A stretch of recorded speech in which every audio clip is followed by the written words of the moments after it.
Yo, what's up YouTube? I'm back with another guide video. This time I'm going to be talking about Holy Shock spec and using it as a paladin tank in raids. So let's get started. First off, let's talk about some pros and cons of going deep into the Holy Tree to pick up your Holy Shock spell and going deep into the Protection Tree to pick up Holy Shield.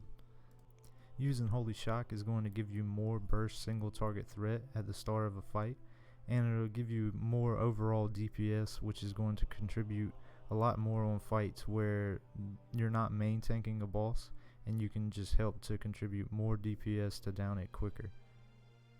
Not having Holy Shield, you will lose out on some AoE threat when you're tanking more than one mob in a raid, and you will lose out on some mitigation by not having the extra block percentage that you gain while Holy Shield is active. But Holy Shield doesn't really do anything for you if the boss isn't attacking you, so if you're not main tanking a boss, it's better to have Holy Shock so you can contribute more damage to your raid. And Holy Shock can also be used as a defensive cooldown in the middle of the fight if you need an extra heal over the extra threat. And if you're running world buffs in your raid, I feel like you'll benefit more from all the spell crit that you're going to gain, and all the stamina that you gain will make up for the mitigation that you lose out on by not having Holy Shield. Next up, let's talk about some of the talents that you should choose for this spec. Going into the Holy Tree, you can get Illumination along the way, which is going to give you more versatility in raids, allowing you to switch in between tanking and healing if needed. And the main thing is going to be picking up Holy Shock and Blessing of Kings together. That way you can still use your Greater Blessing of Kings spam to generate threat when needed. And if you wanted to change some things out, like improved Devotion Aura if a Holy Pagle has that in your raid, or you could change improved Blessing of Protection for some extra armor, it's up to you if you wanted to change some of that stuff, but the main thing is to have Holy Shock and Blessing of Kings together. Moving on, I wanted to do a brief explanation on spell hit and how it works in Classic, and how you can reduce the chance of getting resist on your first Holy Shock. 16% is the spell hit cap in Classic, but even with the 16% you'll still have a 1% chance to be resisted, kind of like a glancing blow for spells in the game. And you have to factor in the boss's natural resistances. Some bosses have more than others, and this does affect holy spells because they have a all resistance to magic. So certain bosses might be able to resist things more than others, especially the dragons in BWL. They have higher resistances than most other things when it comes to magic. Here's some of the stat priorities that you would be focusing on when you're trying to gear up your Shockadin tank. Similar to Deep Protection spec, but you would be focusing more on spell hit to ensure that your first Holy Shock will hit the boss and generate the amount of burst threat that you want. And I'm sure most people are wondering, how would I get anywhere near 16% spell hit while still juggling all the other stats that I need to tank?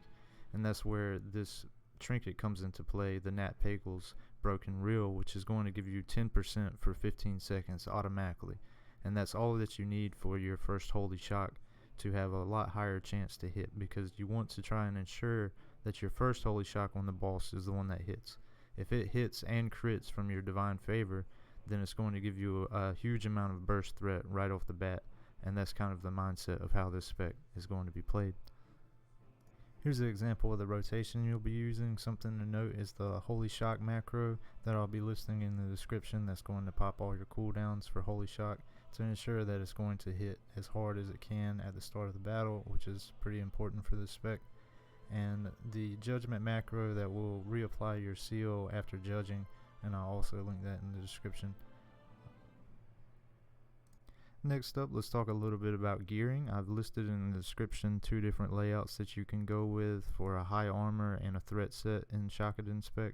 My friend Teriak has sent me these, and these are the sets that he usually raids with.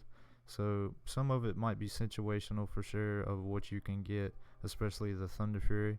So I'll be listing some more weapons here, spell power weapons that you can get throughout the game.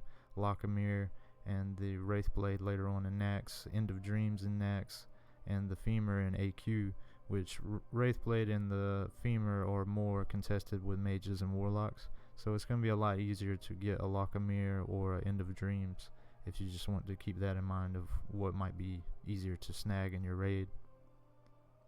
But again, these gear sets are situational, so it all depends on what you can get in your raid, and these are just an example of the stats that you're going to be looking for and some of the pieces that you might want to try and grab. And again, I'll be listing all the macros that you'll need for this spec down in the description. The Holy Shock one that automatically uses all of your cooldowns to ensure that your first Holy Shock hits as hard as it can. The Judgement one that reapplies your seal automatically, and a Blessing of Protection target of target macro that I mentioned in my last video. These are all going to make things a lot easier when you're running this spec, so you definitely want to have all these macros. And I'd like to give a big thanks to the Shockadin Tank Teriyaki, who gave me a lot of the information I needed to make this video, and this is pretty much a brief summary of some of the stuff that he's been sending me. And he's been raiding as this spec for a while now, so he has a lot of knowledge on how to use it in raids and tank bosses, and some of the benefits that you can gain from it. So if you have any more questions down in the comments, just let me know and I'm sure we can get it answered for you. But that's everything for now, so if you like content like this, please like and subscribe. It encourages me to do more videos in the future, and if you want, you can check out the guide I did before this, which is dealing with more of a deep protection spec and the basics of being a paladin tank in raids. So other than that, I'll see you next time.